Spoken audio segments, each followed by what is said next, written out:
네, 안녕하세요. 예, 우선 시험 보느라고 굉장히 고생들 많으셨고요. 경기도 그때 시험 보시는 날 실은 제가 시험장 계속 바깥에 기다리고 있었었거든요. 2시까지. 근데 경기도의 분위기만 전해드리면 중간중간에 교문 밖을 나서시는 분들이 정말 많았고요. 시험이 끝나고 나서는 내년과는 다르게 남학생들은 보통 이렇게 말을 하거나 아니면 잠깐 밖에 나오자마자 담배를 피우거나 이러는데 그런 학생들이 전혀 없었어요. 두 번째는 여학생들 가운데 10명 가운데 7명은 울고 나왔고요. 그 3분 정도는 울지 않으신 3분 정도는 부모님이 아마 옆에 계시거나 다른 뭐 남자친구분이 계시거나 저도 그 앞에 커피숍에서 기다리는데 옆에 남자친구분이 계속 기다리고 있더라고요. 근데 이제 여자친구가 그 오자마자 이제 이렇게 막 둘이 껴안고 굉장히 울어요. 안쓰럽더라고요. 그러니까 웃길 일일 수도 있지만 개인적으로는 굉장히 가슴이 아린 장면이었습니다. 아무튼 날씨도 추운 날 굉장히 고생들 많으셨고요. 미리 해설하기 전에 미리 말씀드립니다만 속단하지 마십시오. 속단하지 마시고요. 제가 시험 보기 전에도 누차례 말씀드렸지 않습니까? 나만 어려울 거다. 내가 어려우면 다 어려울 거다. 그렇지. 다 어려울 거다. 그죠? 그렇게 마음의 여유를 자꾸 가지셔야 되고요. 시험은 지금 끝난 거다. 끝나지 않은 거다. 그렇지? 끝나지 않은 거다. 그러니까 제가 아마 1년 내내 여러분하고 같이 강의하면서 제일 강조했던 덕목이 아마 그거였을 거예요. 끝까지 성실함을 잃지 말자. 우리는 끝까지 간다. 끝까지 포기하지 말자. 이런 부분들이었을 겁니다. 아마 이 자리에 앉아 계신 분들은 저나 구영모 선생님의 속마음을 다 아실 거라고 믿고 부디 오늘 이제 채점을 해보시고 또 강의를 들어보시고 마음을 내려놓으시거나 또 시험을 포기하시거나 이런 일들이 절대 없으셨으면 좋겠습니다. 자세한 말씀은 이따 드리겠지만 전체적인 난이도가 있기 때문에 분명히 컷은 전년 대비 떨어질 것입니다. 거기다가 플러스 알파를 뭘 생각하셔야 되냐면 전년 대비 인원이 거의 1.8배수입니다. 그러니까 상하위 격차가 크다라는 걸 아셔야 돼요. 상위 점수를 맡고 있는 사람들하고요. 하위 점수를 맡고 있는 사람들하고 갭이 굉장히 커질 것입니다. 그렇게 된다면 하위의 컷이 훨씬 여러분이 생각하시는 것보다 더 내려갈 수도 있어요. 조심스럽다는 말을 제가 전제로 했습니다. 조심스럽지만 적게는 전년도 대비 컷이 뭐 3에서 4점, 많게는 8점까지 정도 떨어질 수 있습니다. 그러니까 부디 마음을 내려두지 마시고 또 가장 큰 변수는 이제 교육학을 어떤 식으로 채점을 하는 것이냐겠죠. 칼채냐, 물채냐 여기에 따라서도 희비가 굉장히 엇갈릴 것이고요. 어제 그제 약 이틀 사이에 여러분들 사이에서 일어나고 있었던 몇몇 선생님들을 향한 질타 그런 부분들도 잘 알고 있습니다. 과목별로 이제 교육학 선생님들을 향한 칭찬도 있었던 것 같고 질타도 있었던 것 같고 그런 부분들을 잘 접해서 알고 있으니까요. 한 가지 확실한 것은 비교과 부분의 응시자들이 굉장히 많기 때문에 칼채점을 하게 됐을 때는 꽈락을 면하기가 굉장히 어려워질 겁니다. 따라서 교육학도 여러분이 생각하시는 것보다는 훨씬 더 유하게 채점이 들어갈 확률이 높아요. 알겠습니까? 네. 또 오늘 저희가 나눠드린 답도요. 이상적인 답이지 채점 기준 안에 모두 다 포함되는 답은 아닙니다. 따라서 실제 채점을 매는 과정에서 응시자들이 점수가 생각보다 낮았다라고 친다라면 거기서 여유 있게 채점을 매줄 것이고요. 그렇지 않다라고 친다라면 정석대로 매도록 하겠죠. 그러니까 아무튼 아직은 결과가 드러난 바가 없으니까요. 최대한 신중하셨으면 좋겠어요. 그나마 여러분께 해드리고 싶은 위로의 말 한 가지는 여러분이 시험 보시고 나셔서 저한테 이렇게 많이 전화해 주시고 문자 해주셨던 것처럼 선생님 낯익은 문제가 너무 많아서 너무 좋았어요. 지문도 똑같고 답도 똑같았던 문제가 많아서 너무 행복했어요. 뭐 몇 가지 지적해 주신 것들이 있었었죠. 이제 그런 부분들을 믿어봅시다. 왜냐하면 타학원에서는 다루지 않았던 문제가 정확히 4개 정도 있었으니까요. 아마 분명히 변별력은 있을 거라고 생각이 되어집니다. 아시겠죠? 네, 잠깐 구영모 선생님 평 한번 들어보세요. 왜 내가 마이크를 잡으니까 다 웃죠? 네, 여러분들 시험 어떻게 잘 볼까 되게 많이 긴장했는데요. 이제 저희가 뭐 수업 시간에 했던 지문들이 많이 나오긴 했는데 아무래도 이제 1교시 교육하기 너무 어렵다 보니까 그 부작용이 2교시, 3교시, 특히 3교시에 많이들 그 부작용이 쏟아낸 것 같아요.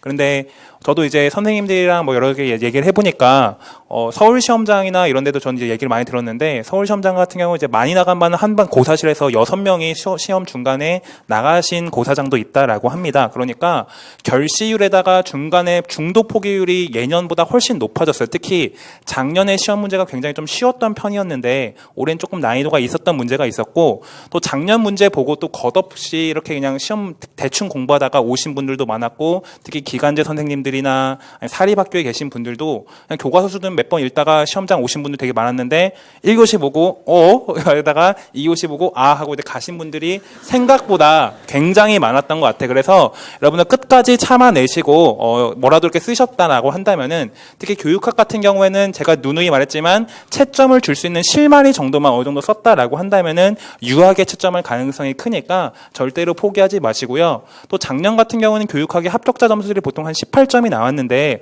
올해는 확실히 그거보다 훨씬 낮을 겁니다. 특히 몇몇 강사 선생님께서 아예 가르쳐지지 않은 내용들이 이번에 시험 문제가 여러 개 교육학에서 나왔기 때문에 그런 것까지 감안하면 교육학 점수가 분명히 더 내려갈 것이고요. 또 전공도 우리는 그래도 포기하지 않고 대체로 다 시험장에서 썼지만 다른 데나 아니면 혼자 하신 공부만 하신 분들은 중도 포기자가 굉장히 많았기 때문에 그런 것까지 감안하면 커트라인은 작년보다 조심스럽게 예측을 하지만은 좀 더 낮을 것으로 예상이 되니까요. 특히 아마 지역별 격차도 클 거고요. 그 다음에 분명히 주변에 60점대 이상 맞으시면 분명히 있을 것이면 저희 수강생도 여럿 있는데 그런데 여러분 시험은요 늘 표를 그려보면은 상위권은 굉장히 적고요. 우리는 늘 이렇게 보면 표가 이래요. 그래서 커트라인은 늘 이 정도입니다. 커트라인 이 정도이고 늘 커트라인 1.2점 사이에 엄청나게 많은 사람이 몰려있어요. 특히 몇몇 지역들 같은 경우는 수석 합격자라고 해봤자 커트라인에서 뭐 4점 높은데 수석 합격하기도 하고 2점 높은데 수석 합격하기도 하는 이 지역도 굉장히 많기 때문에 혹시나 중간에 뭐 어떤 사람 되게 잘 봤다더라 그런 거에 상처받지 말고요.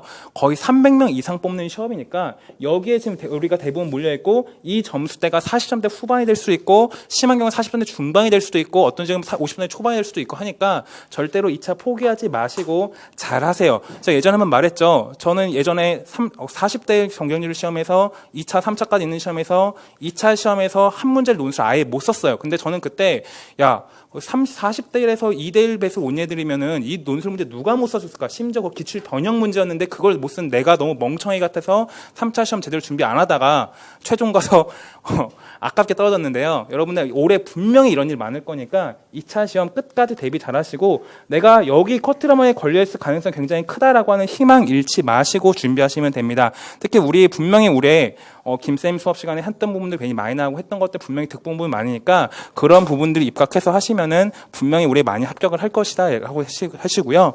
그다음에 오늘 나간 답은 최선 답이에요. 최선 답이고 유사 정답 단계에서 혹은 출제자가 생각하지 못했는데 학생들이 착각한 답이 너무 많다 싶으면은 거기서 검토를 하게 되고 나름대로 인정할 만한 근거가 있다라고 한다면은 그것도 다 정답으로 처리될 가능성이 매우 높은 게 임용 시험이니까요. 혹시나 이 최선 답에 자기 답이 없더라도 조금 뭔가 비슷한 느낌이 있다던가 정답을 침해하지 않는 답이 있다라고 한다면 정답으로 처리될 가능성이 크니까 그것까지 이따 해설 강의 말씀을 드릴 테니까요. 잘 듣고 따라오시면 될 것 같습니다. 바로 이제 김쌤 해설 시작부터 하도록 하겠습니다. 화이팅 화이팅. 네.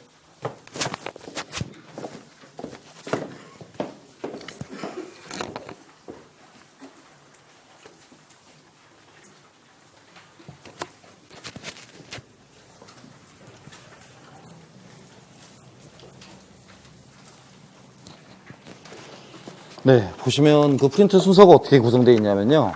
일단 문제지들 갖고 계시면 갖고 계신 본인들 문제지로 보셔도 되고요. 혹시 안 갖고 오신 분들이 있을까봐 따로 A4로 문제지 나눠드렸어요. 그 옆에 두시고요. 그 다음에 해설지 나간 거 있죠? 해설지 나간 순서가 지금 그렇게 되어 있어요. 맨 첫 번째가 총평하고 해설, 그 다음 답안이 들어가 있고요. 두 번째는 저하고 같이 풀어보셨던 내용들이죠. 그죠? 예. 실제로 시험 문제, 이번에 나왔던 제 섹션의 10문제 가운데서는 4문제는 똑같았고요. 그 다음에 4문제는 비슷했었습니다. 그래서 각각 그 비슷하고 똑같았던 문제들을 이미 토요일 날 카페에다가 다 올려놨으니까요. 사진을 찍어서 전부 다 어떤 문제들이 똑같았고 어떤 문제들이 비슷했다라고요. 저한테 이제 흔히들 많이 말해주신 분들은 일단 딱 눈에 들어오는 부분들이겠죠. 핵심 역량이요. 그 부분이 시험 끝나자마자 가장 많이 전화를 하셨던 부분들이기도 하고요. 뭐 그 다음으로 이제 많이 언급해 주셨던 부분들이 의외로 서양사 부분 좀 어려워하실 줄 알았는데 까이로네아 전투 같은 경우도요. 문제 풀었다고 굉장히 좋아들 많이들 해주셨고 뭐 내러티브나 하다못해 뭐 글쓰기 이런 것들은 문항 수로만 해도 거의 8번 이상씩 풀어봤던 문제들이었습니다. 그래서 내러티브는 지문 빼고 나머지 심지어는 뭐 2가지씩 쓰는 거 내용 항목들도 다 똑같았던 것 같고요. 그런 항목들은 이제 뒤에 프린트로 참고하면서 하나둘씩 좀 살펴보도록 하겠습니다. 그래서 일단은 조금 자신을 가지셔도 되는 게 여러분 스스로 들은 강의를 들으시는 분들이기 때문에 나는 내가 배운 거고 문제에서 봤지만 이걸 다 못 썼다라고 생각하실 건데요. 여러분 제외한 나머지 학원을 안 다니신 분들이나 타 학원 분들은 핵심 역량이나 이런 단어 자체도 모르시는 분들도 굉장히 많고요. 아예 그런 거 손도 못 댄 분들도 굉장히 많아요. 뿐만 아니라 뒤에 나왔던 모든 문제들이 익숙하지 않았던 문제들도 굉장히 많으니까요. 여러분을 지나치게 낮게 보지 마십시오. 여러분이 지금 저한테 보내주셨던 답안이 전년도와는 다르게 답안이 좀 적어요. 약 86개 정도 보내셨거든요. 아까 제가 방금 9시까지 확인하고 메일을 확인하고 온 통수로는 86개였습니다. 그러니까 전년 대비 전년이 148개 정도 됐었으니까 굉장히 많이 준 셈이죠. 보내신 답안이 아마 충분히 납득은 됩니다. 본인들 기대만큼 못 써서일 것이고요. 또 더 나아가서 아직은 좀 내 마음이 추스려지지 않았기 때문에 그랬을 것으로 사료돼요. 어떠셨든 괜찮아요. 그런데 그 답안지들을 제가 쭉 보면 아까 말씀드렸다시피 갭이 심해요. 갭이 심하다고요. 잘 쓰신 분들도 굉장히 많아요. 솔직히 말씀드리면 이 가운데 60점 이상 저한테 보내신 분들 가운데서 15명이 넘어요. 60점 이상을 맞으신 분이요. 그러니까 아주 투박하게 채점을 맺을 때도 그래요. 그러니까 좀 디테일하게 맺은다라면 잘하신 분들 같은 경우는 68점짜리도 있는 것 같아요. 62, 63 이렇게도 있고요. 근데 대다수는 구간이 어디에 몰려 있을까요? 어떨 것 같아요? 대다수 구간이 40점대 중후반에 거의 다 몰려 있어요. 그러니까 상층부는 숫자가 굉장히 제한적이에요. 그러니까 아까 제가 서두에도 말씀드렸다시피 전국 단위로 해서 120명에서 150명 정도 뽑은 인원이다라고 치면 그 사람들만 되는 시험이에요. 그렇지만 올해 시험은 그 2배잖아요. 실은 2배가 넘죠. 그렇죠? 그렇기 때문에 그 중간이 없다니까요. 50점대 중후반 점수가 없어요. 답안지를 지금 보내신 분들 가운데서. 그리고 바로 40점대 후반, 50점 초반이래요. 그러니까 중간에 갭이 한 7, 8점 정도 이렇게 벌어지는 거죠. 그렇기 때문에 안심할 수가 없어요. 그러니까 나는 뭐 이미 떨어졌다라고 단정 지으시면 절대 안 된다고요. 무슨 말인지 아시겠습니까? 네? 제가 어제 3번, 그저께 그 시험장 앞에서 3번 숫자만 해요. 중간에 빠져나가신 분이 70분 정도 됐어요. 70명 정도요. 그 귀인중학교에서 그 중간에 1교시 끝나고 나서 한 10대 분 나가셨던 것 같고요. 2교시 끝나고 나서 엄청 많이 나가셨어요. 2교시 끝나고 나서. 그리고 심지어는 3교시 때요. 시간도 안 끝났는데 제가 그래서 시계가 잘못됐나 생각을 했었거든요. 휴대폰까지 같이 놓고 보고 1시부터 나오시더라고요. 1시부터. 그래서 이제 중간에 보시다가 덮고 나오신 모양이구나 라고 생각을 하기도 했었죠. 결시자가 좀 있었죠. 그죠? 자, 손 한번 들어보세요. 우리 경기도 응시하신 분들 가운데서 자기 반에 결시자가 2명 이상 있었다. 보세요. 그렇죠? 지금 이렇게 손 드신 분들만 8분 정도 되시거든요. 꽤 되죠? 그죠? 서울 응시하시는 분들 한번 손 들어보세요. 자기가 응시했던 교실에 2명 이상 결석자가 있었다. 이거 보세요. 엄청 많죠? 그죠? 그러니까 아마 투박하게 계산을 해보건데 시, 도, 교육청별로 저는 10% 정도는 결시자 및 중간에 빠져나가신 분들이라고 생각해요. 그러니까 전국 단위로 치면 400명 정도는 분명히 그런 인원이 빠져나갈 거예요. 그것도 여러분한테는 더 이점이 될 수도 있어요. 알겠습니까? 그러니까 사실상은 3,000명이 응시를 한 거예요. 이해하셔? 그보다 보수적으로 잡으면 조금 더 덜 잡을 수도 있겠고요. 그러니까 부디 부탁드리건데 해설에 앞서서 미리 판단하셔서 시험을 포기하시거나 그런 실수를 범하지 않으셨으면 좋겠습니다. 아시겠죠? 대답 한번 하고 하죠. 아시겠죠? 네. 처음에 이제 1페이지 한번 보겠습니다. 그러면 총평을 해드리면요. 뭐 문항수 같은 거야 여러분이 이제 제가 굳이 말씀드리지 않아도 더 잘 아실 거고요. 그 문항수에 대한 제 나름의 소견을 옆에다가 좀 잠깐 몇 가지만 이렇게 정리를 해놨는데요. 첫째, 기입형 같은 경우는 확실히 서양사 문항의 난이도가 좀 높아 보입니다. 실제로 저한테 답안지를 보내셨던 분들 가운데서도요. 미리 그 말씀을 드리죠. 그 노량진에서 제가 지금 강의한 지가 이제 올해가 딱 지금 20년이 끝났어요. 이제 21년 차에 접어드는데요. 네. 노량진에서 답안 회수율이 가장 높은 사람이 접니다. 그러니까 왜냐하면 의무적으로 다 강의를 들으셨던 분들이 답안지를 보내야 된다라고 생각을 하시고요. 또 제가 사전에 이미 다 협조를 구하고 양해를 구하기 때문에 제일 많은 샘플을 가지고 있어요. 제일 많은 샘플을 가지고 있기 때문에 평균 잡는데도 굉장히 유용하고요. 사이트에서 잡는 평균하고도 좀 차이가 있는 것이 사이트에 올라가 있는 점수들은 본인들의 실점수라고 보기는 어려워요. 아마 여러분 즐겨 찾으시는 그런 사회과 사이트 안에서도 답안지를 이렇게 올리거나 복귀하시는 분들이 아마 한 이틀 정도 지나면 40개 정도 올라가 있을 겁니다. 시간이 지나갈수록 복귀 답안이 좀 올라가거든요. 그러니까 일주일 정도 지나면 100여 개 가까이 아마 거기도 올라갈 거예요. 그런데 일주일 지나고 나서 100여 개 올라가는 건 의미가 없어요. 시험이 끝나고 난 직후에 왜냐하면 복귀율과 실제 본인이 답안지에 썼던 내용의 일치율이 가장 높은 건 시험 직후에 약 3시간 정도거든요. 그러니까 그 사이에 이렇게 답안지를 보내주신 분들이 대부분 다 저한테 이렇게 메일로 보내주신 분들이 그런 분들이기 때문에 20년 동안 제가 강의하면서 그 데이터를 믿고 한 번도 실수해 본 적은 없어요. 그러니까 편안하게 받아들이셔도 돼. 무슨 말인지 아시겠어요? 그러니까 그런 경우로 봐서 전체적으로 다 서양사는 어려워 보입니다. 기입형 같은 경우는요. 그 다음 9에서 14번 서술형 같은 경우인데요. 그런 문항이 많았죠. 사료도 많았고 지도도 많았고 도표도 많았고 뭐 이거야 짐작 못했던 거 아니잖아요. 사료 부분이야 조금 생경할 수 있었겠습니다만 최근 시험 문항의 트렌드가 이렇게 전부 다 수능 문제화 되어진다라는 점은 뭐 수차례 말씀을 드렸던 부분이었으니까 아마 문항의 형식에 이렇게 크게 동요되거나 그러지는 않았을 것처럼 보입니다. 네. 이제 조금 아쉬운 부분이 있다면 지도를 보고 지도에 표시된 지명 자체가 굉장히 애매한 부분이 있었죠. 근데 뭐 지브롤터 같은 부분이요.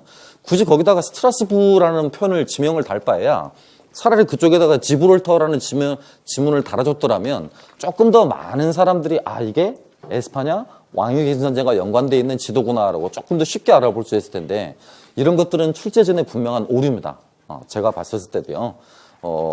점 찍어 놓은 식의 문제 작성은 저 입시문항과 같은 선다형 문항에서 낼 수 있는 것이지 주관식 문항에서는 이런 패턴은 바람직하지 않거든요. 그러니까 여러분의 기출문제도 보시면 알겠습니다만 그동안 주관식 문항에서 나왔던 지도들은 굉장히 선명했고 정확했었습니다. 반대로 선다형 문항에서 나왔던 지명들은 전부 다 문항에 선지에 전부 다 그 힌트들이 들어가 있었기 때문에 대충 점이 찍어져 있더라도 이 지점이 어디겠다라는 걸 짐작하는 건 어렵지 않았었죠. 뭐 그런 부분들 때문에 에스파냐 왕위계신 전쟁 관련한 문제도 답안율이 높지 않았었더랬습니다. 네? 아시겠습니까? 그 다음입니다. 3교시를 보면요. 원사료 비중이 늘었죠. 네? 특히 이제 뭐 한국사, 중국사 이런 부분의 사료 비중이 좀 늘었는데 다행스럽게 뭐 사료가 전혀 무슨 사료인지를 모르겠다, 독해할 수 없겠다 그 정도까지는 아니었던 것 같고요. 네? 평소 구은모 선생님 말씀하시듯이 몇 글자 또는 몇 단어 이런 것들로 힌트를 얻을 수 있을 정도는 되지 않았나. 그러니까 아예 그냥 문항을 포기할 정도의 난이도는 아니었던 건 확실해 보입니다. 그 다음 근현대사나 서양 현대사 부분도 굉장히 강화됐었죠. 네. 저하고 분명히 풀어보셨습니다만 뉘른베르크 법령의 내용은 같이 풀어보셨더랬죠. 풀어보면서 제가 교과서 문제 풀이할 때였는데요. 괴벨스 이야기 들었었고 히물러까지 이야기를 들었는데 여기 나오는 누구 이야기를 안 했어? 아이유만 이야기를 못했었습니다. 제 실수입니다. 아이유만까지 좀 정확히 말했더라면 9문제 정도까지 좀 커버를 해드릴 수가 있었을 텐데 굉장히 좀 아쉬운 부분이기도 합니다. 하지만 뭐 아시다시피 저도 역시 신이 아닌 관계로 그 문제는 어쨌든 좀 안타까운 문제였습니다. 그 다음에 역사교육은 그 교육과정에 대한 이해가 굉장히 중요해진다는 거 아시겠죠? 네. 제가 20년 동안 강의해오면서 교육과정은 한 번도 안 틀렸던 것 같은데요. 그것도 매번 1번 문제에 넣어서 매년마다 다 맞췄던 것 같죠. 그런데 뭐 작년도에 먼 나라, 이웃 나라 그런 부분부터 시작해서 올해 나오는 뭐 핵심 역량 이런 부분까지요. 근데 그건 꼭 제가 아니라 단 이제 한계는 전공자여야만 해요. 그러니까 역사교육은 전공자여야만 교육과정, 그러니까 제가 전공자라고 하는 건 학부 졸업을 말하는 게 아닙니다. 그러니까 학위를 갖고 있어야 된다는 이야기예요. 그럴 때만 교육과정 부분은 뭐가 나온다라는 게 굉장히 명쾌해질 수 있어요. 자칫 잘못 생각하시면 여러 개 얻어 걸린 것 가운데 찍은 거 아니냐? 절대 그런 거 아니라는 거 아실 거야. 막판에 제가 명쾌하게 범위를 좁혀드렸으니까요. 이건 그게 마지막 모의고사였죠. 저 지점에서 제가 왔다 갔다 하면서 설명드렸던 기억납니다. 교육학에서 강조하는 15년 개정교육과정의 역량을 같이 외워보자라고 그랬고, 더 나아가 역사과 교육과정의 역량을 외워보자라고 무려 15분을 할당해서 수업을 했었으니까요. 아마 그런 부분들은 거의 다 쓰셨을 거라고 생각됐지만 답안지를 열어보니까 꼭 그렇지만은 않더라고. 여러분 가운데서 절반 정도는 정답을 쓰셨고요. 절반은 조금 넘었겠다. 한 60명 정도 됐었으니까 보내신 분들 가운데 약간 한 58%나 60% 정도 됐겠네요. 정답률이. 그다음에 나머지 분들은 좀 다른 답을 쓰셨어. 의사소통 역량 쓰신 분도 꽤 있었고요. 정확하게 정답. 그러니까 정체성, 상호 존중 이런 말에서 앞에 하나를 쓰고 뒤를 못 쓰시든가, 뒤에 하나를 쓰고 앞을 못 쓰시든가 이런 분들이 한 30%. 그러니까 그 나머지 30%도 몰라서 틀린 건 아니었죠. 몇 단어가 좀 떠오르지 않아서 그렇게 틀린 거였으니까요. 그다음 맨 마지막 이제 서술형과 논술형 봤을 때요. 특이했던 점이 5점짜리가 전부 다 한국사로만 배점이 됐던 게 좀 특이했었죠.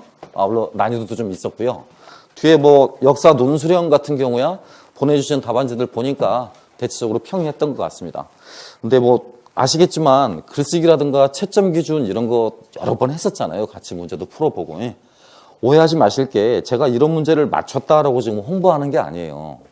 홍보하는 게 아니라 내년에 만약 여러분이 또 한 번 시험을 응시하게 되실 경우가 생기잖아요.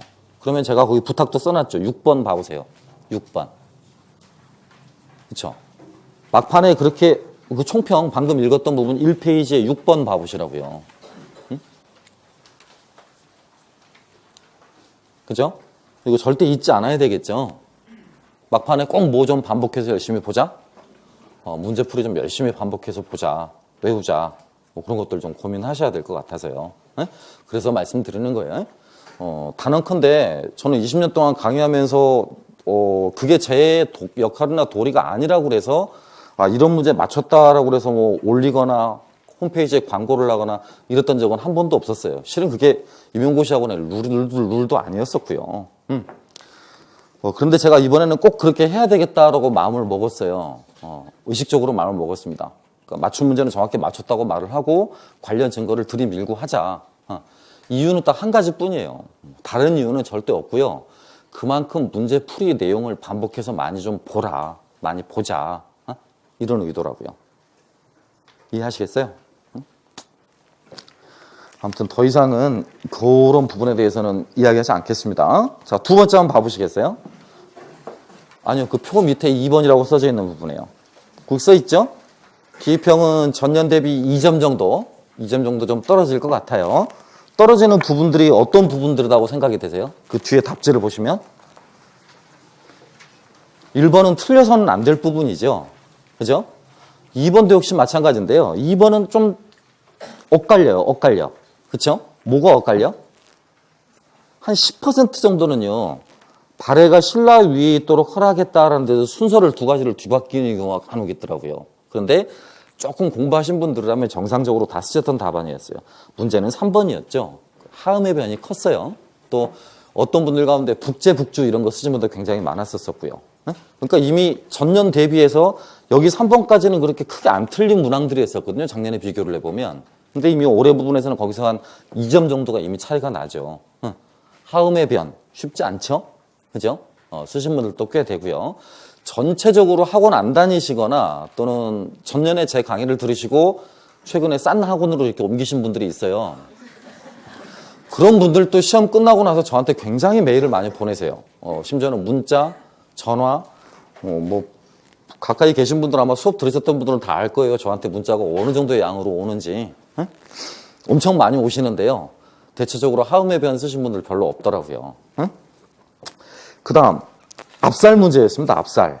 그쵸? 4번이요. 근데 여러분 이거 명확히 짚고 넘어가요. 제가 시험 보기 전에 뭘 꼭 보라고 했었죠? 말해봐. 뭘 보라고 했었죠? 이집트 꼭 보라고 했었죠. 그죠? 이집트와 연관한, 그래서 혹시나 개론서는 그냥 서양세계론 갖고 있으니까 쉽게 볼 거라고 생각을 하고 안 올렸지만 교과서 부분은 혹시 안 볼지도 몰라서 제가 직접 사진 4컷 찍어가지고 카페에 올리기도 했었습니다. 그죠? 그럼 좀 보셨어야 돼요, 실은. 응? 이집트 부분의 서양세 결혼 부분을 좀 찾아보셨어야지. 그쵸? 타박하는 건 절대 아니에요. 근데 그 정보력 자체가 여러분하고는 조금 다를 수 있으니까요. 막판에 항상 뭐가 나온다라고 할 때는 그런 부분들을 좀 보셨어야 돼요. 응? 안타깝게 그 부분을 정답으로 쓰신 분들 굉장히 드뭅니다. 그런데 여기 학원 다니신 분들 가운데 이렇게 스터디를 하셔가지고요. 이 이집트 부분을 서양세 결혼해서 썼던 분들이 있었어요. 무려 11명이었습니다. 2개를 다 맞으신 분이요. 확인만 시켜드릴게요. 자, 뒷모습 촬영 안 나갑니다. 손 한번 들어보세요. 이거 2개 다 맞으셨던 분들요. 들어보세요. 네, 이렇습니다. 차이가 이렇게 커요. 자, 2개 가운데 앞에 거 맞으신 분들도 굉장히 잘한 겁니다. 우리 학원에서 앞에 거 맞은 거는 보통인데요. 타 학원하고 비교하면 앞에 거 맞은 것도 굉장히 잘하신 거예요. 앞에 거 쓰신 분. 손 들어보세요. 뒤에 그러니까 아마르나는 못 썼는데 유일신교, 다신교에서 유일신교 체제로 개혁이라는 말만 쓰면 됩니다. 그죠? 손 한번 들어보세요. 높이 들어주세요. 다른 분들 보시게요. 이렇습니다. 아시겠습니까? 그 다음입니다. 5번이요. 아반강역고 초계문신제 별 논란 없어 보입니다. 간혹 어떤 분들은 아반강역고 좀 못 쓴 분들도 있었고요. 그 다음에 점성도, 농전수리법 이런 내용들도 크게 무리는 없어요. 그 다음에 또 쥐약입니다. 그죠? 케로네아, 카이로네아 전투하고 코린트 동맹이요. 한 80% 저한테 답을 보내신 분들 학생이요. 앞에 것만 써요. 카이로네아 전투. 왜냐면 문제 풀었었으니까. 같이 풀고 해설하고 그래서 다행히 그건 썼더라고요. 근데 뒤에 코린트 동맹 대신에 아카이아 동맹 굉장히 많이 쓰셨고요. 아카이아 동맹. 또 뭐 많이 썼을 것 같아? 테베 동맹. 이거 많이 쓰고요. 그랬던 것 같습니다. 그러니까 벌써 일단 감을 잡아보셔. 그 밑에 8번만 하더라도 그건 거의 틀린 사람 없었으니까. 대한철도회사. 이거 구용모 선생님 직격탄이었죠? 그렇죠? 여러분은 강의 안 들으셨나 봐요? 직격탄이었죠. 똑같이 나왔었으니까요. 그러니까 이렇게만 보셔도요. 대략 보시면 지금 몇 개 정도 이렇게 보통 틀린 것 같아요. 자, 세보자. 세봐. 3번. 그지? 4번. 그지? 그 다음 몇 번? 7번. 근데 그 가운데 2개가 뭐야? 서양사야. 그쵸? 근데 서양사 가운데 아까 손든 사람들 봤었잖아요. 그쵸? 반까지는 아니더라도 한 30%는 그 가운데 또 반씩을 써요. 30%는. 근데 타하고는 그럴 수 없어요.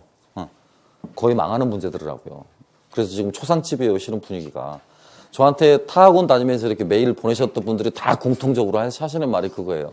박문각 잘 봤다면서요. 박문각생들 낫다면서요. 이렇게요. 물론 그런 분도 있고 그렇지 않은 분도 있겠죠.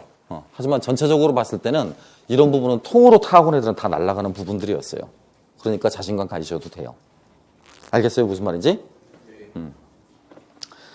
뭐 아시겠지만 역결혼하고 서양사 부분에서만큼은 그간에 쭉 제가 강의홈에서 노량진에서 김태규라는 이름을 많이들 언급을 해주셔서 올해 여기 안 다니고 다른 학원 다니신 분들도 굉장히 저한테 이런 부분들은 많이 물어보세요. 또 답안도 이메일로 보내시고요. 그러니까 그런 내용들을 종합해서 말씀드리는 거지 여러분 답만 갖고 말하는 거 아니니까 자신감 가지셔도 된다고요. 알겠습니까? 9번 논란이 좀 있을 수 있을 것 같아요. 서술체제나 서술 양식으로서의 내러티브에 관한 문제이기 때문에 수업 도구로서의 내러티브가 지니고 있는 한계점이나 문제점을 써도 됩니까? 이런 식으로 논란이 있고 저한테도 질문 굉장히 많이 하세요. 그런데 아마 포괄적으로 다 맞다고 해줄 거예요. 포괄적으로요. 그렇게 쓰신 분들이 꽤 많으니까요. 서술 양식이냐 수업 도구냐 이렇게 구분하지 않고 쓰신 분들이 꽤 많거든요. 원래 정답은 뭐가 되겠습니까? 서술 양식이겠죠. 서술 양식. 내러티브 서술 양식이잖아요. 그죠? 내러티브가 이렇게 3가지 나눠진다고 그랬지 않습니까? 서술 양식이 있다고 그랬고, 그지? 그리고 수업 도구가 있다고 그랬고, 마지막? 그렇죠. 인지도구라고 그랬죠. 수업 도구, 인지도구. 이런 거. 그렇죠? 근데 엄밀히 말하면 뭐, 공상적 꾸밈이라든가 자의적 진실성의 부과, 이런 부분들은 양면에서 나타나는 거거든.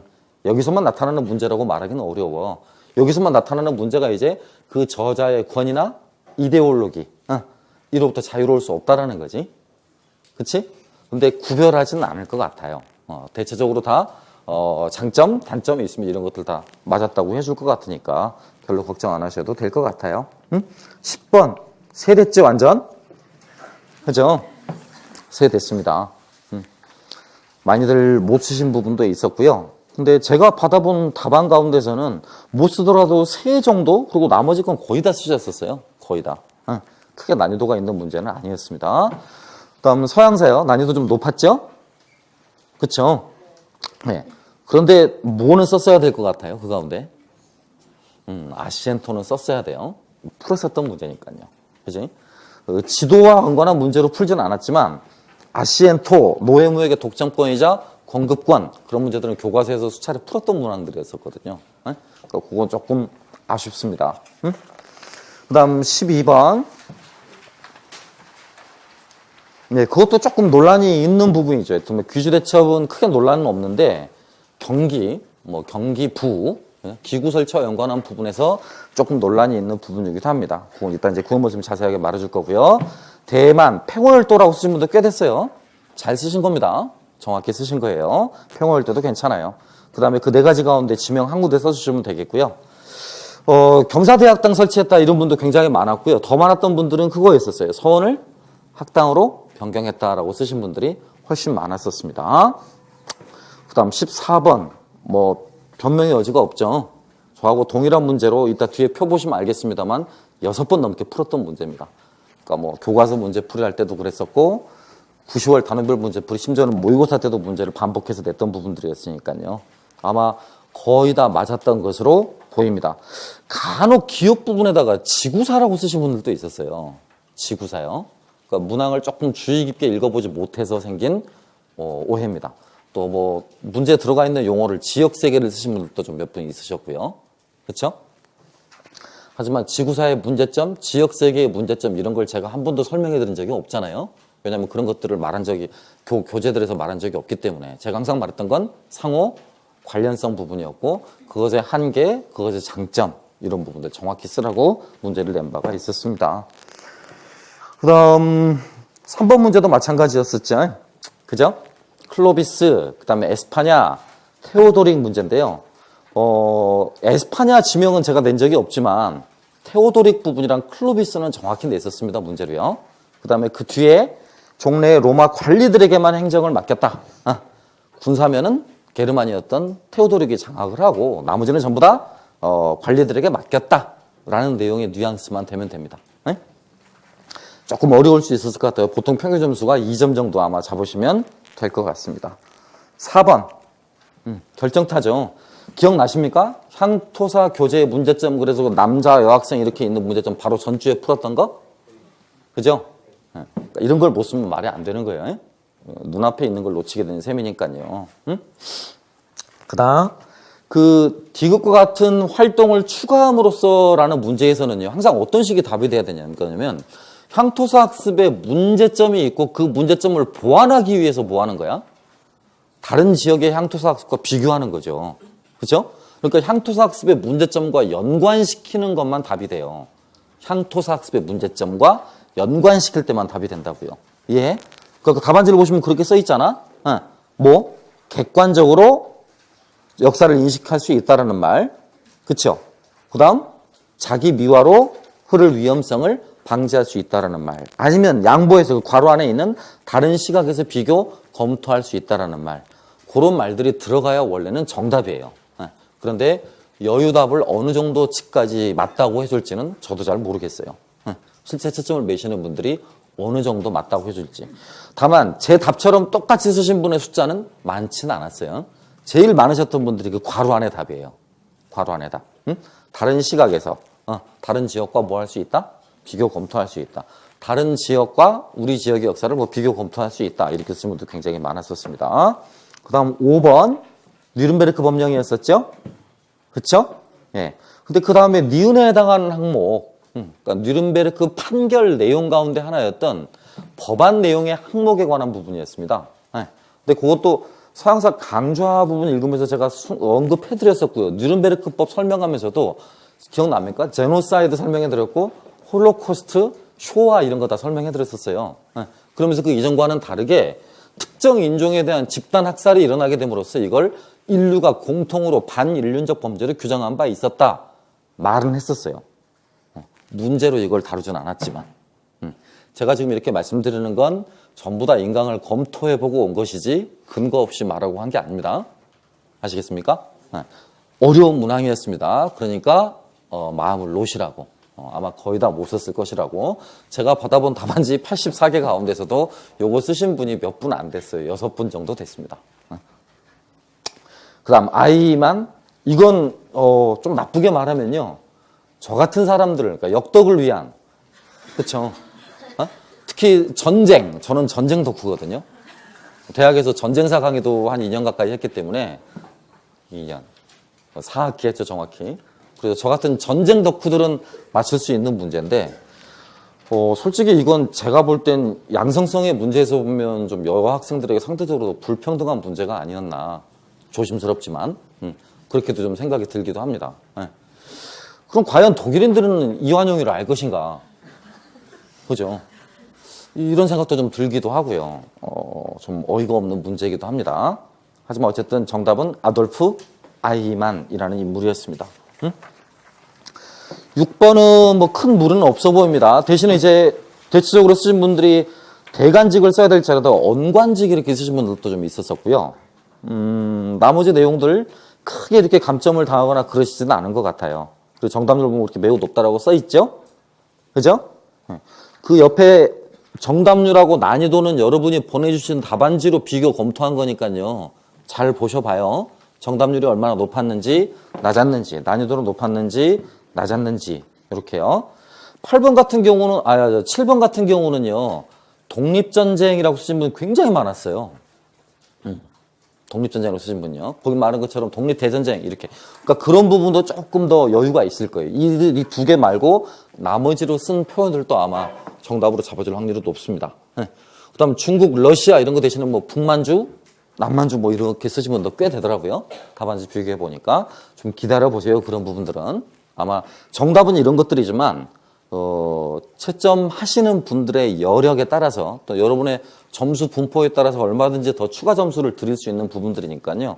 좀 기대해 보셔도 괜찮습니다. 그 다음 뭐 그 밑에 있는 내용과도 좀 논란이 된 게 청산이냐 봉오동이냐. 그죠? 근데 정답은 봉오동 맞거든요. 지도 명칭을 보고 있다 이제 구모쌤 해설할 때 들어보시면 아시겠지만요. 요것도 답안이 정확히 반반 엇갈렸던 부분이었습니다. 그 다음 8번은 거기 정답률 보시면 그냥 보통이라고 써놨죠? 그죠? 보통이라고 써놓은 거는 어디까지는 다 쉽게 쓴다라는 거지? 사료까지는 다 쉽게 써. 드레이까지도 쉽게 써. 그죠? 근데 뭐? 밑에. 평가. 심지어 이 평가 답은요. 기억나실지 모르겠습니다. 평가 문제 똑같이 풀었었어요. 이거 답이 똑같았었어요. 응답의 범위를 뭐 해야 된다? 적절히 제한해야 된다라는 것이었었죠. 근데 의외로 그것도 조금 틀리신 분이 몇 분 계셨었고요. 뭐 대다수는 맞았지만. 그 다음 미음 항목, 그 채점 기준의 사례 있죠? 그것도 여러 번 했었잖아. 역사적 사실의 무슨 성? 부합성. 여러 번 했었죠? 거짓말 좀 못해서 10번 이상은 말했던 것 같아요. 글쓰기 때 채점 기준 첫 번째는 뭐다? 역사적 사실의 부합성이다. 그만큼 사실이 중요하다라고 말씀드렸던 것 같으니까요. 그래서 혹시나 그런 부분에서 조금들 힘들어하시고 그러실까 봐 일부러 그 뒤에다가 예년과는 다르게 제가 처음으로 이렇게 만들어 봤어요. 문항 비교표를요. 이걸 찾아보셔도 됩니다. 하지만 찾아보시기 귀찮거나 싫으신 분들은요. 카페 들어가셔서 그 사진 찍어진 것만 보셔도 될 것 같아요. 문항들로요. 제가 또 한 번 말씀드립니다만 이렇게 비교표를 드리는 이유는 내가 맞췄다, 내가 찍었다. 저는 20년 동안 계속 찍어왔음을 말씀드립니다. 계속이요. 하지만 이렇게 말씀드리는 이유는 혹여 만약에 이 가운데나 아니면 저 강의를 이제 인터넷으로 이렇게 무료로 보시는 분들을 위해서 혹여 만약에 임용시험을 보실 때는 학원 문제 절대 소홀히 하지 말아라. 특히 막판에 가서 여러 학원의 문제를 이렇게 한꺼번에 보느라고 엑기스 있어야 될 문제들을 놓치지 말아라 라는 부탁 차원에서 이렇게 제가 써드린 거예요. 무슨 말인지 아시겠어요? 고백컨대 거기에 나와 있던 A형 문제들 같은 경우 쭉 보시면 알겠습니다. B형 문제 같은 경우도요. 그 빈칸 만들어져 있는 거 딱 2개입니다. 2개. 그 2개 빼고는 나머지 건 다 풀었던 문제들이었습니다. 뭐 동일하거나 똑같았던 문제가 정확히 똑같았던 문제가 4문제였습니다. 4문제요. 아무튼 꼭 학원 문제들을 소홀히 하지 않으셨으면 좋겠습니다.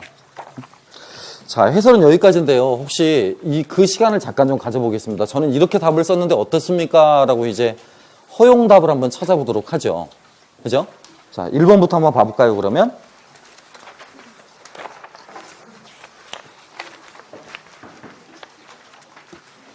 논란 없으시죠?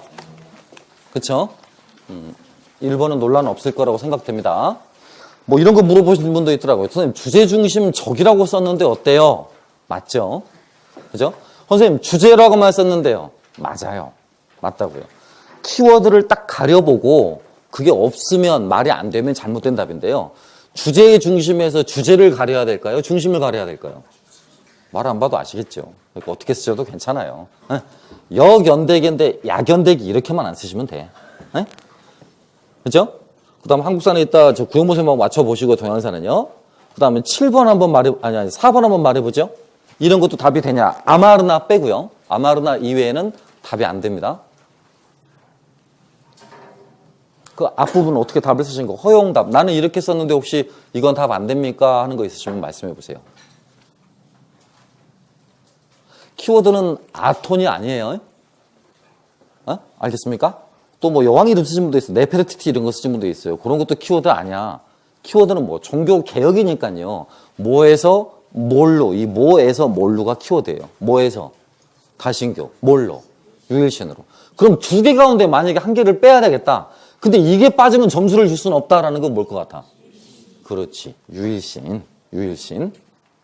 알겠습니까? 논란 없죠? 그 다음입니다. 7번. 논란이 있어서는 안 될 문제이기도 하고요. 있을 수가 없는 문제이기도 합니다. 다만 코린토 동맹의 별칭이 뭐이기도 하다는 거? 헬레네스 동맹이기도 하다는 거예요. 그 정도만 알아두시면 무난할 것 같아요. 그 다음 9번. 말씀하셔봐요. 이렇게도 답이 됩니까? 라고 하시는 분들 많이 있을 것 같은데.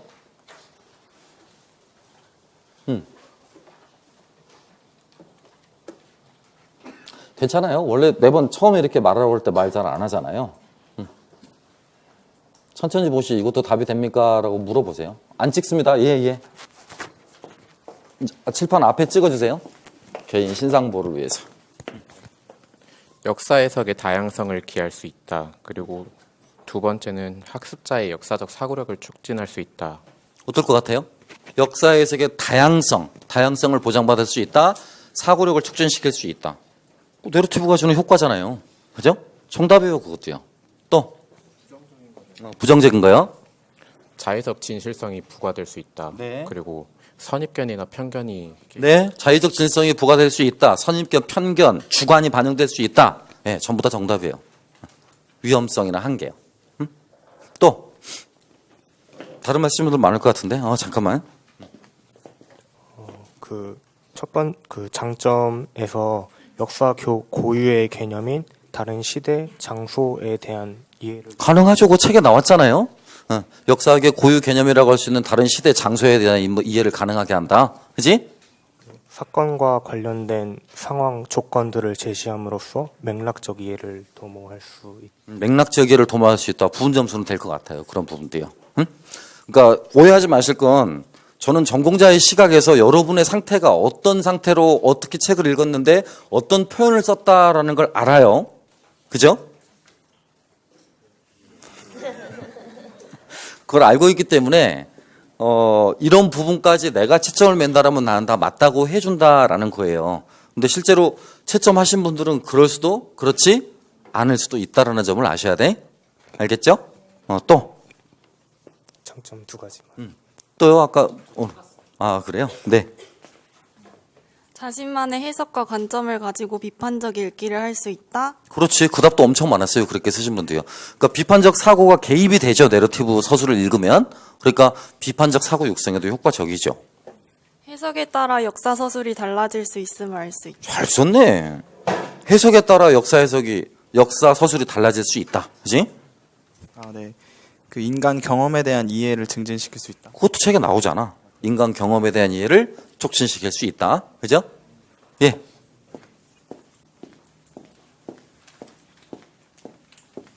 긍정적 영역 두 가지인데요. 학생들의 흥미를 유발시킬 수 있다는 점, 쉽게 서술되어 있어서 학생들이 글과 상호작용하며 비판적으로 읽는 것을 시도할 수 있다. 당근, 왕당근. 잘 썼어요. 그리고, 네, 또요. 예. 장점은 설명하는 글보다 학습자에게 접근하기 용이하다. 그리고 두 번째는 역사에 대한 흥미와 관심을 촉진시킬 수 있다. 첫 번째 거는 조금 어려울 것 같아요. 그러니까 그게 일상적 표현이라고, 일상적 표현. 다시 읽어봐요, 첫 번째 거. 설명하는 글보다 학습자에게 접근하기 용이하다. 그럼 이래야죠. 설명 텍스트에 비해 쉽게 익힐 수 있다. 이렇게 써야 되겠지. 왜냐면 그 표현이 책에 나오잖아. 책에 쉽게 접근 가능하다. 이런 말은 제가 본 적이 없어. 응? 두 번째 건 맞고요. 단점은 자의적 진실성 부과랑 역사를 판단에 대해 미룰 수가 있다. 미룰 우려가 있다. 역사적 판단을 유보할 수 있다라고 나와 있거든, 책에. 맞다고 해줄 거예요, 그런 정도는. 또. 일단, 다 됐어요? 단점에서 학생들이 그 내러티브를 허구적인 이야기로만 받아들일 수 있다. 내러티브를 허구적인 이야기로만 받아들일 수 있다. 그러니까 그런 아이들을 위해서 맥락을 제공해 주는 거잖아요. 맞죠, 그것도? 또. 이제 다음 문제 할게, 그럼.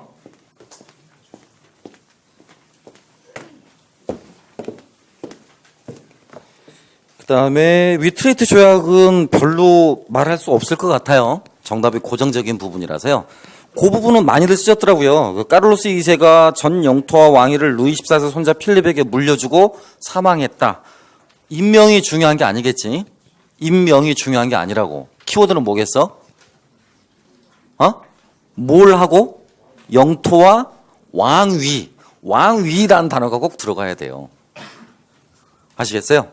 영토와 왕위를 물려줬기 때문이다. 이런 뉘앙스면 다 될 것 같아. 뭐 궁금하신 거? 이 문제 없어?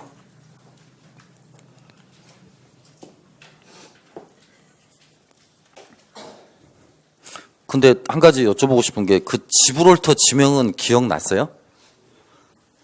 저한테 그때 고맙다고 하셨잖아요. 여기가 보스포러스다, 다다네스다, 그리고 여기는 지브롤터다라고. 왜 이렇게 수업을 하는데 근데 다 다르지, 사람들이? 누구는 기억을 하고 누구는, 그러니까 그럴 때 꼭 결석하시나요? 근데 증거가 있어요, 다. 인터넷이라는 증거가 있다고요. 그 부분만 딱 캡처해서 또 올려주신 분도 있고 해서. 응?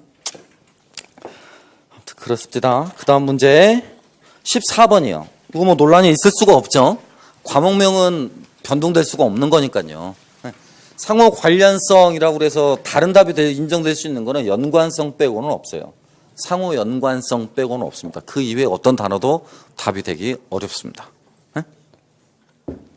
자, 또 거기 써 있는 답이 전부가 아니니까 말씀해 보셔. 14번 가 말씀하신 거 상호 의존성에 심화하는. 네, 상호 의존성도 괜찮아요. 상호 의존성, 상호 관련성. 근데 원칙적으로 학문적 입장에서 보면 어떠냐면요. 상호 의존성은 글로벌 스토리에서 쓰는 표현이에요. 그 지구사에서 쓰는 표현이라고요. 여기처럼 간지역적 접근에서 쓰는 표현은 아니에요. 이해하겠어요? 그러니까 상호 의존의 경향이 높아지면서 지구가 하나로 되어간 거지. 이해해? 근데 지역과 지역 사이에 상호 관련성에 입각해서 지역 세계의 특성이 부각된 거고요. 그러니까 학문적으로 말하면 엄밀히 두 가지가 틀려. 앞에 거는 오토마질리슈라는 학자의 제시된 이야기였고, 뒤에 거는 지금 강선주 교수라든가 또는 그 제리 벤틀리 이런 사람들이 제시하고 있는 거였기 때문에 학문적인 입장에서는 달라요. 분명히 다른 표현인데 아마 시험 상황에서는 의존성이라는 표현도 맞다고 해주지 않을까 싶어요. 또, 네. 디귿을 하나는 각 국가의 특수적인 발전을 간과할 수 있다라고 썼고요. 하나는 제가 몰라서 모든 지역의 역사를 다룰 수 없다라고 했는데 모든 지역의 역사를 다룰 수 없다. 그 말도 틀린 말은 아니죠.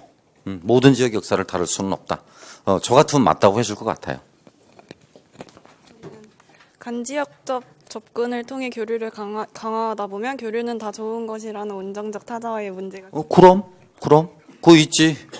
교류만을 강조하니까 교류 이외의 부분을 간과할 수 있을 거 아니에요. 책에도 나오는 표현이고요.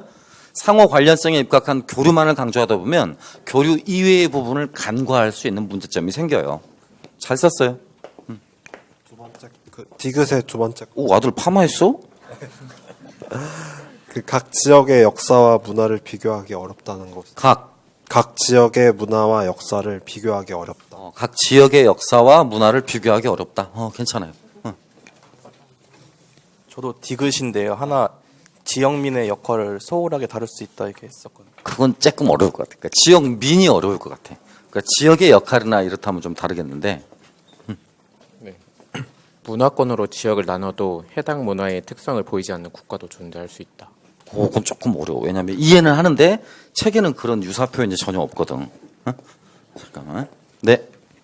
네, 저 디귿인데 그 문화권끼리 그 공통된 주제나 속성으로 묻기가 어렵다고 하는 그 표현도 조금 어려워. 너무 추상적이야. 디귿 문제점에서요. 온정적 타자와 적었는데. 앞에서 말했잖아. 온정적 타자라고 그래서 내 거 말고 다른 지역, 다른 교역권의 역사를 문제점에 개별 국가들의 작은 사건에 관심이 떨어질 수 있다가 답이 될 수 있어요. 개별 국가들의 작은 관심이 떨어질 수 있다. 좀 애매하긴 한데 제 생각은 어떠냐면 올해 시험 문제를 그렇게 칼체할 수 있을 만한 상황은 아니에요. 제가 볼 땐. 여유를 분명히 둘 수밖에 없겠거든요. 칼체를 하게 되면 점수가 굉장히 낮아질 거예요. 그러니까 아마 그 정도 표현도 맞다고 해주지 않을까 싶어요. 실제로 여러분 채점 하실 때 어떻게 하는 줄 아시죠? 채점 처음에 원안이 있어요. 기준안이. 그래서 표집을 해. 그 표집을 한 것 가운데서 예외답이나 인정답을 거기다 추가로 만들어요. 그래서 A4 한 장당에서 보통 두 문제가 들어가 있는데 두 문제 안에 빽빽하게 답이 다 들어가 있어요. 정답과 예외답, 인정답 이런 부분들이. 그러니까 포기하지 마시라는 거야. 알겠어요?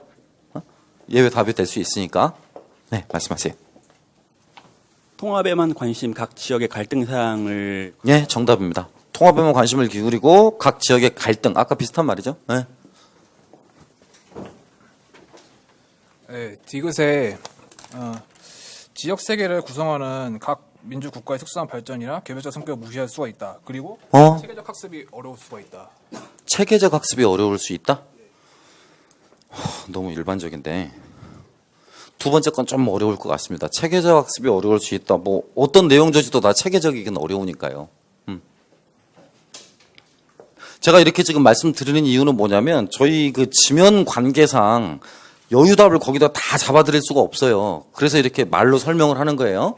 혹시나 이 프린트만 받아보고 이것만 정답인가 보다 이렇게 생각하지 마시라고 전해주셔. 알겠죠? 그러니까 책에 그 밑에 출전을 써놨던 거는 그것 때문이에요. 그 책의 페이지를 보시면 그것 이외의 답들도 굉장히 많아. 알겠어? 4가지, 3가지 이렇게 써있는데 그걸 거기다 다 옮길 수 없으니까 그렇게 요약해 둔 거고요. 그럼 또 없나요, 이제? 자, 상호 관련성 문제는 그럼 그 정도로 마무리 짓고요. 그 다음, B형 3번이요. 클로비스, 에스파냐, 테오도릭, 이거는 논쟁이 없어야 되고요. 그 다음 거요, 혹시. 이렇게 써도 됩니까? 네, 말씀해 주세요. 로마 교회와 협상을 통해서 로마의 자체. 네, 그것도 가능합니다. 그러니까 로마 교회의 협조적인 태도를 보였다라든가 로마 교황과의 협조적인 태도를 보였다. 이거 뉘앙스 가능해요?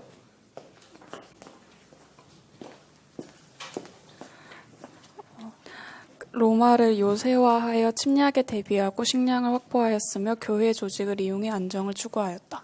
정확히 말해봐. 그게 누구의 역할이었어? 책의 서양제 결혼에? 그래.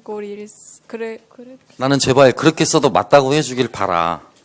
분명히 그건 이민족 침략기에 어디가 수행한 역할? 교황이 수행한 역할이죠. 그죠? 외교적 협약 또는 교회가 수행한 역할이잖아요. 근데 저는 거기까지 맞다고 해주기를 바랍니다. 하지만 모르겠어요. 그것까지 맞다고 해줄지는. 저 에스파냐 대신에 네. 이베리아 반도를 써. 그러니까 그렇게 쓰신 분 굉장히 많대요. 에스파냐 대신에 이베리아라고요. 그래서 처음에 저는 에스파냐만 답이 아닐까라고 고민을 했었는데요. 실제로 이렇게 쓰신 분이 40분이 넘어섰어요. 저한테 그 메일 보내신 분들 가운데. 저는 기대해 봅니다, 개인적으로. 네? 왜냐면 그 당시 국명으로 이렇게 에스파냐라는 국명 자체가 쓰이고 있을 시점이 아니기 때문에 이베리아라는 것도 가능하다고 고민해 봅니다. 네. 교회 세력과 연관하였고 뭐 다른 이민족의 침입을 뭐 방해하기도 하였다. 그러니까 교회 세력과 연관했고 다른 이민족의 침입을 방어했다. 네, 그 순서로 그러니까 뭐 그런 뉘앙스면 크게 틀리다라고 하지는 않을 것 같아요. 부분 점수 감점 받을 수는 있을 것 같은데 틀렸다라고 말하지는 않을 것 같아요. 네. 예, 로마인들을 로마법으로 통치했다는. 로마인들을 로마의 법으로 통치했다. 로마의 자치. 그것도 틀린 말은 아닌 것 같아요. 응? 뉘앙스가. 네, 또. 네? 형식상 비잔티움 황제로부터 이제 임명을 받았고 로마 귀족과 교황을 우대하였다는. 로마 귀족과 교황을 위대하였다라는 말은 책에 있는 말입니다. 그죠? 괜찮을 것 같습니다. 그거는. 교회를 통해서 그 지방의 행정을 관장하도록 했다도 혹시. 그것도 서양세계로는 아까 있는 말이고 똑같은 말이잖아요. 그러니까 그 허용치에 따라서 다를 것 같아요. 어떤 사람의 시점을 매느냐에 따라서 달라질 수 있는 부분일 것 같습니다. 아무튼 가장 이상적인 건 답안지에 제시된 답입니다. 그 부분은요. 서양세계로는 다 그대로니까요. 또? 다 물어보신 거야? 다음 문제 보죠. 그러면 4번 별로 하신 말 있으면 있으신가요?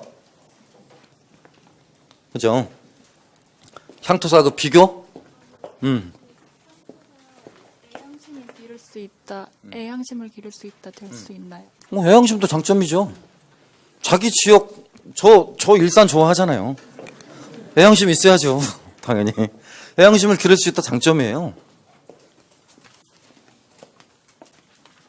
역사학습의 그 효과에서 다른 학교 학생들의 조사 내용을 자신의 학교 학생들의 조사 내용과 비교 탐구 뭐 종합 정리하는 과정에서 역사의 사고력을 높일 수 있다. 잘 썼어요. 비교 조사 검토하는 과정에 사고력을 높인다. 지웅아 말해봐. 거기까지 나 못 가겠다.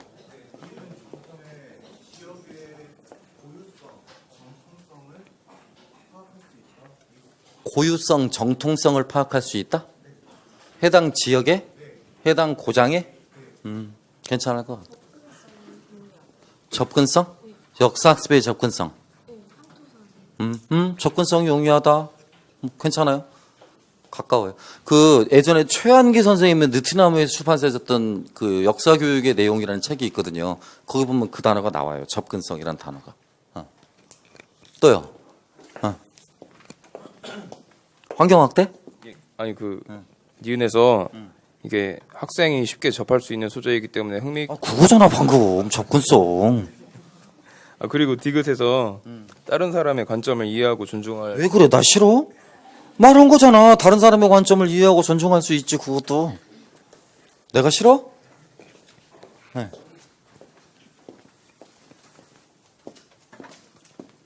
예, 다른 지역과의 비교를 통해서 역사적 안목을 높일 수 있다는. 안목이라. 저 같으면 분명히 주는데요. 모르겠어요. 실제 시험 보시는 분들.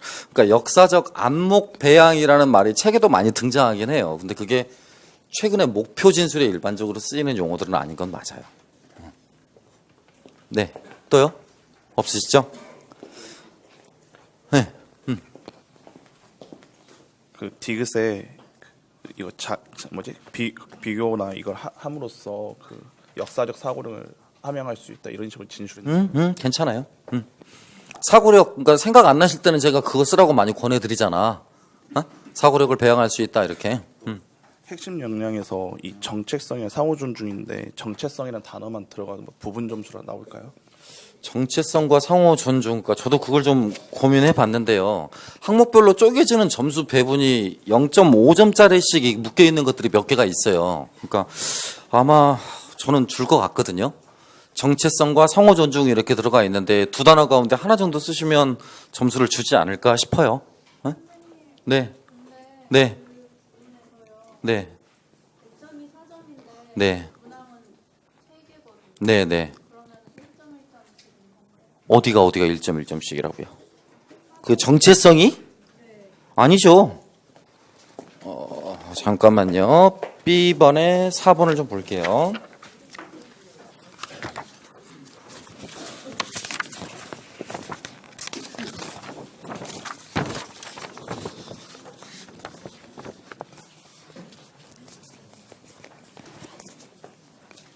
역사 교과 역량을 쓸 것. 제 기준에서는 그걸 1점 줄 것 같고요. 학습의 장점 1점, 그 다음에 세 번째 조건이 니은 학습의 디귿 활동을 추가함으로써 얻을 수 있는 역사 학습의 효과잖아요. 그러니까 니은 학습의 디귿 활동을 추가한다는 의미에서 니은의 문제점이 들어가야 돼요. 네? 그러니까 향토사 학습의 문제점과 그를 보완하기 위한 학습 효과, 이게 결합되어서 2점. 그 배점이 지금 상황에서는 좀 네. 정체성 및 상호 관련성이라고 씁니다. 정체성 및 상호 관련성이라고 하면 어떡하냐고? 그러니까 그 부분은 모르겠어요. 그렇게 그러니까 한 단어를 맞으면 한 단어를 0.5점이나 1점을 줄 건지는 저도 잘 모르겠어요. 응? 왜? 이상하셔? 4번? 또? 네. 비교 활동을 통해서 자신의 지역을 더 명확히 이해할 수 있다. 부분 점수는 줄 거예요 아마. 네. 자신이 살아왔던 지역의 역사를 학습함으로써 학습자의 흥미와 동기를 높일 수 있다. 잘 썼네 왜? 그 원래 우리 채점 낼 때 몇 명이 매요? 3명이요, 3명. 그러니까 점수 급간이 몇 점? 소수점? 0점? 3, 3 이렇게 나눠지잖아요. 그렇죠? 그러니까 그 점수 범위 안에서 본인들의 허용치를 계산을 하셔야 돼. 그게 작은 것 같지만 여러 개 합치면 굉장히 커요, 점수가. 그러니까 아까도 말했지만 정체성과 상호 존중인데 정체성만 쓰고 뒤에 걸 다른 걸 썼다. 그러면 그걸 빵점이라고 생각하면 오산이야. 0점? 뭐 33, 0.66 뭐 이렇게 줄 수 있겠죠. 근데 그것까지는 내가 알 수 없잖아. 그치? 에? 네. 응. 그 다음요. 이제 거의 막판을 향해 달려갑니다. 5번이요. 그쵸? 뭐 다른 답 있으셔? 뉴른베르크 법안의 내용 다른 답? 이거 직업 금지라고 써도 될까요? 그러니까 성관계와 결혼 금지하고 직업을 금지했다라고 쓰면 직업 금지? 그러니까 몇몇 직업에 종사하는 걸 금지시켰다라는 말은 있으니까요. 그것도 뭐 나쁘진 않습니다. 네. 부모나 조부모 간에 둘 중에 한 명이라도 유대인이라면 유대인으로 규정한다라는 걸 하나로 썼어요. 그게 왜 그러니까? 그게 틀렸다고 지금 물어보는 거야? 뭔 소리야? 네. 뉴른베르크법에 유대인의 독일인과의 그 통혼이라던가 혼의 정사를 금지하고 45세 미만의 독일인 여성의 가정부부 45세 45세 미만 독일인 여성의 무엇이라고? 가정부 고용 금지. 그 항목까지 봐? 나 가정부 고용 금지 그건 확실한데 45세 맞나요, 나이? 그럼 나는 이미 안 되는 거야? 그렇구나. 부디 God bless you. 그 사람들이 그만큼 배경 지식이 있기를. 채점에는 사람들이. 그 유대인들에게 표식을 완장 다윗의별? 네. 그냥 표식이라 쓰고 공무 취임권이라고 쓰고. 공무 취임 금지? 공무 취임권이라고 그러면 안 되지. 공무 취임 금지 이렇게 써야지. 금지라고 썼는지 그냥 취임 금지라 썼는지 모르겠어요. 글쎄, 그건 답안지를 확인해 봐야 되겠다. 그지? 그러니까 공무 취임 금지라고 하면 가능해. 응? 공직에서 유대인의 추방이 답이 될까요? 응? 공직에서 유대인 추방. 그것도 답으로 해줄 거예요. 공직에서 유대인 추방도 답으로 해줄 거예요. 다윗의 별 착용. 그러니까 유대인과 차별하기 위한 특별한 표식을 했다. 다윗의 별 착용, 뭐 그것도 나쁘진 않을 것 같네요. 근데 몇 점을 줄지는 모르겠어요. 그 부분 표현이 쟁점은 아니거든. 그러니까 별을 착용했다라고 하는 건 법안으로 규정된 여부를 떠나서 그 이전부터 시행해 오고 있던 일이고요. 또 완장 착용 자체라는 건 현재까지도 이루어지고 있는 일이기도 해요. 그러니까 표식에 따른 구별이나 차별 부분은요. 그 뉘른베르크법의 내용 중에 하나를 유대인의 직업 선택의 자유를 침해했다라고 혹시 적었는데 될까요? 직업 선택의 자유를 침해했다? 나는 부분 좀 드릴 것 같아요. 네? 조부모 말고 부모 중 한 명이 유대인. 줘야 들어가야 돼. 또 네? 네. 전쟁 범죄에 협력한 죄 어렵습니다. 네.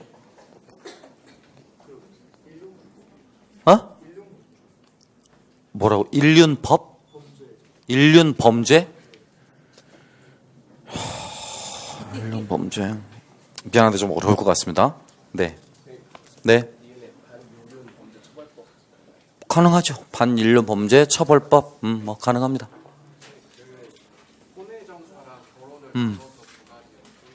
어렵습니다. 그거는. 그건 통상 한 가지 항목으로 취급되어야 될 부분이라. 그러니까 혼외정사든 결혼이든 유대인 차별의 근본적인 목적은 유대인의 씨 말리기 전략이거든요. 그러니까 두 가지가 구별될 수 있는 전략은 아니죠. 혼외정사를 통해서라도 씨를 뿌려서는 안 된다라는 이야기고, 가장 합법적인 통로인 결혼도 해서는 안 된다. 그러니까 유대인의 증식을 막아야 된다라는 레이시즘의 극단적인 표현입니다. 반인종주의의 극단적인 표현이죠. 또 다음 문제 보겠습니다. 그럼 마지막 문제죠. 8번.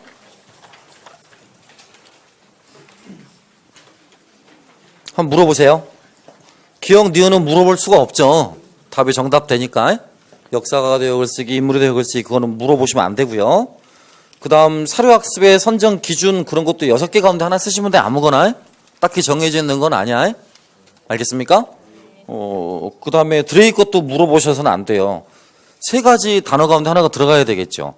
행위자가 갖고 있던 평소 의도, 목적, 동기가 있어야 되겠고, 행위자가 처해 있는 상황이 있어야 되겠고, 그죠?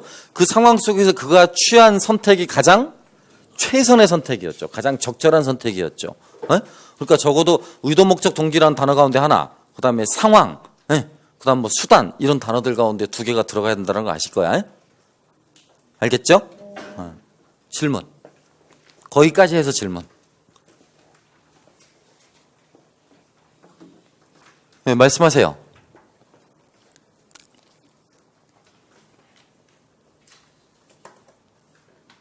없으세요? 그러니까 질문하라니까?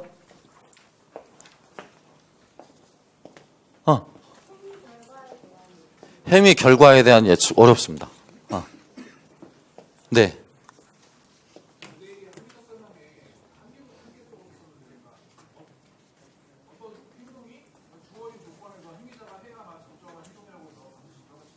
죄송합니다. 어렵습니다.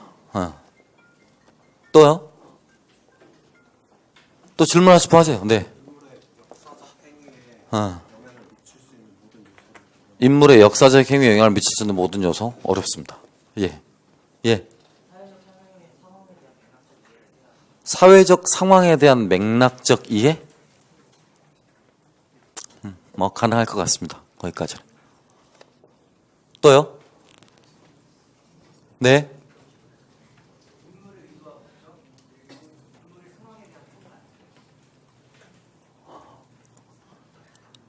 상황에 대한 판단? 네, 가능하리라고 봅니다. 또요? 없죠? 밑에 그 2가지에 대해서 질문하세요. 제시된 사료, 그 민족 융합적 성격이란 말 키워드가 되겠고요. 삼국 통일의 역사적 의미, 이런 말 키워드가 되겠습니다. 네, 말씀하세요. 문제점 관련 부분에서요. 문제점이요? 네. 니은은 조건과 연계했는데 네. 니은은 사료와 연계하지 못했다. 조건과 연계했는데 니은은 사료와 연계하지 않았다? 어렵습니다. 또 네. 조건을 구체적으로 제시하지 않았다? 뭐 가능할 것 같습니다. 부분도 하면 될 겁니다. 네. 니을 문항을 수정한 거에서 사만일통 의식에 대한 역사적 의미를 파악할 수 그러니까 사만일통 의식에 대한 뭐 그것도 나쁘지 않습니다. 민족 융합과 맞닿아 있는 단어니까요. 그죠? 또요. 네.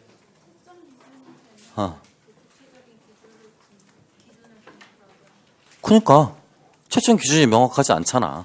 문항 조건이 명확하지 않다는 말이 그거죠. 같은 말이에요. 또. 예. 있잖아요. 이거 의의를 쓸 때 네. 제가 뭐라고 썼냐면 민족 융합적 성격의 그러니까 키워드는 다 썼는데요. 네. 거기를 서술하기 등으로 쓸 수 있다. 괜찮아요. 네, 괜찮아요. 네.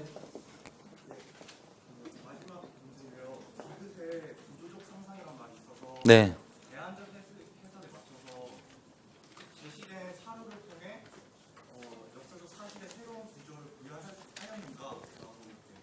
어렵습니다. 그런 뉘앙스의 문항이 아닙니다. 구조적 상상은 그 밑에 세 가지 사료를 보고 그 사료로부터 민족 융합을 이끌어내는 데 필요한 게 구조적 상상이에요. 안 들립니다. 예.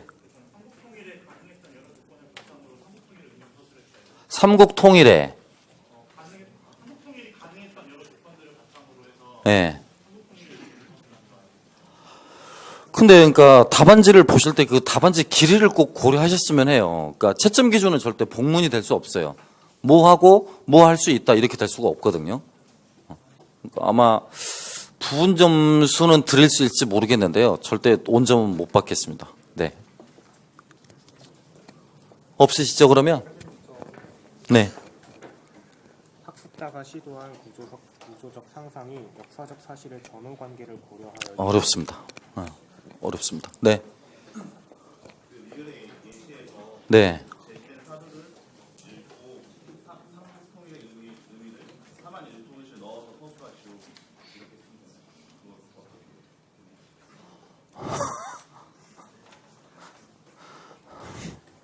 어렵습니다. 네. 키워드가 물어보는 게 8개던데 네. 10점 100점 했으면 어떻게 해야 돼요? 2점은 뭐 논리적으로 서술했을 때 뭐 2점을 주는 그렇겠죠. 네.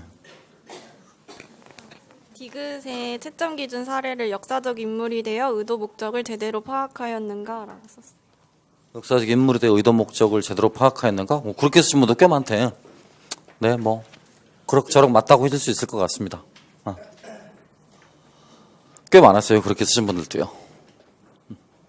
이제 없으시죠? 그죠? 대략 채점 몇 보셨어요? 그러면? 채점 매서 이따가 그 개별적으로 나눠드린 그 답안지 그 형식에다가 쓰세요. 그 면접 문항 나눠드린 형식에다가요. 잠깐 쉬셨다가 구영모 선생님 해설 들으시죠.